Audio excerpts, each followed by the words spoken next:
Are you tired and sleepy and ready to nod off in the middle of that late afternoon meeting because you didn't get enough sleep? But how do you get more sleep? Or at the very least better sleep?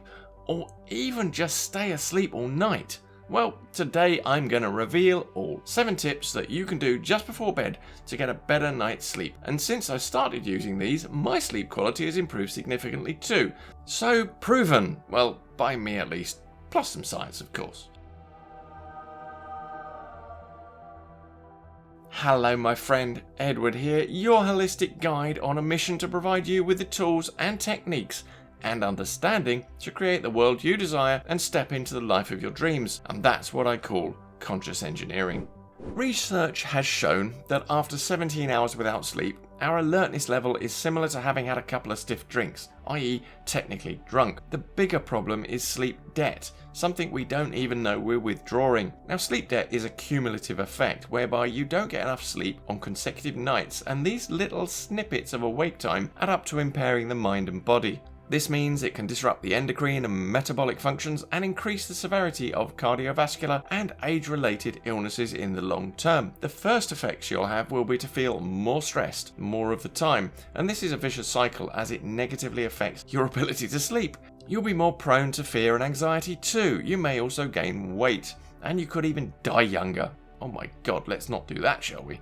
Now there are many reasons that you can start to incur a sleep debt, including hormonal imbalances, stress, anxiety, shift work, kids waking you up way too early, too much caffeine or alcohol, and pain, just to name a few. We lead such busy lives that it can be so difficult to switch off at the end of the day. So here are 7 things that you can do straight away to mitigate this. This one's a basic one, but essential. Your bedroom is for relaxing and relaxing only. And that means no TV, no playing on phones and tablets, and I'll explain more on that later, no work, and some even go so far as to say no sex before bed either. Now all of these are stimulating activities and wake you up, and when you begin to regularly associate a place and time with a certain activity, you develop a habit. Stimulation means being awake, so if you do these stimulating things before bed, sleep will be on the distant horizon instead of waiting to greet you when you dive in between the sheets. So do your stimulating things earlier in the day so you can rest when you get into bed.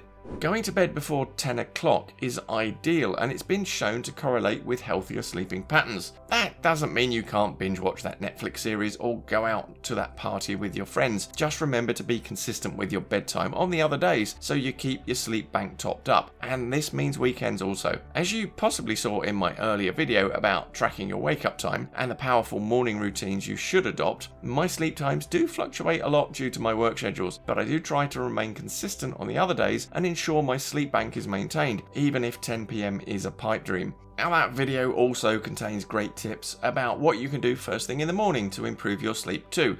So I'll put a link below for it so you can double your chances of better sleep. Exercise helps to increase your energy levels, but it can also help with getting restful sleep at night. Now this could be aerobic, strength training or balance training, but just ensure that any vigorous exercise isn't done within 3 hours of bedtime, so you're not pumped when you're trying to sleep. The dark helps to create melatonin, which is our sleep hormone, so make sure your bedroom is dark enough to sleep, or wear a comfortable eye mask if the light comes in. Curtains don't actually lock out as much as you think, and passing cars or security lights can blink on and off all night. Plus, blue light from devices such as computers, tablets, phones and so on is stimulating and will keep you awake, so avoid using your phone and devices just before bed or even in bed. Likewise, ensuring you get daylight during the day enforces our body's natural circadian rhythm, as I mentioned in that earlier video, which you can find linked below. Now, a few glasses of wine may help you drift off to sleep, but you'll probably wake up again at 3 AM and struggle to get back to sleep.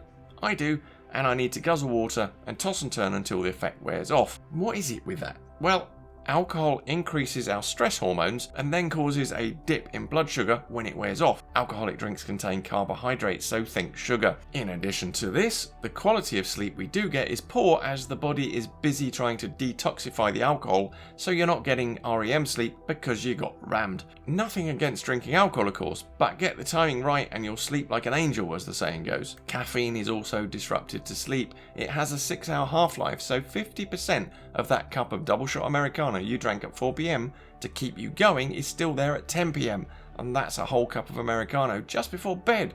No wonder you can't sleep. Magnesium is known as nature's sedative, and eating foods rich in magnesium in your evening meal may help, like leafy greens, avocado, fish, legumes and nuts. Also, taking a magnesium-enriched bath before bed, such as with Epsom bath salts, is an excellent addition to a nighttime routine, and it's super relaxing too. Now, if you go to bed and suddenly your brain is going 10 to the dozen with plans, schedules, work and so on, try dumping your thoughts and lists for the following day down onto paper before you go to sleep. It can really be a good way of clearing out your mind and ensuring you've planned effectively for the next day. One thing I like to do is journal and sketch out the main things that I have to do the next day before I sleep. It dumps the stress out on the page and it gets my head straight for the activities of the next day, so there's no morning panic working out what needs to be done or being pulled in all different directions by emails and phone calls instead of actually doing the work that matters. Now, sleep is essential to our well-being and performance, and I do go into more depth on the neuroscience of this and how your morning routine actually helps your sleep in this video. And until next time, my friend, live your light. Hello there. No, donkey, ronky, monkey isn't done with it. Busy by the emails and phone calls instead of doing the work that matters. I say that was rather fast, wasn't it? Hello, my name's Stuart.